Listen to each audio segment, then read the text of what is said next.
Ciao, sono Marghe di Dove si va e oggi vi racconterò di un luogo molto particolare su via Dante Alighieri alle spalle di Piazza dei Signori. Quello che ho appena fatto era una pratica molto diffusa nel Rinascimento a Verona, ovvero denunciare le persone attraverso queste che venivano chiamate bocche de leon o meglio bocche delle denunce. Non tutte le denunce però potevano essere accolte, infatti c'erano delle regole molto precise.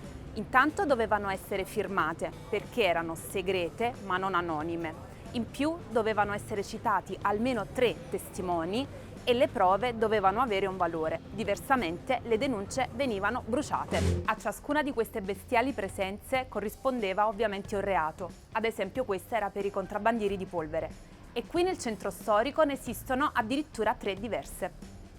La nostra storia delle denunce segrete di Verona finisce qui, ma alla prossima puntata Samu vi parlerà di una chiesa molto particolare. Ciao!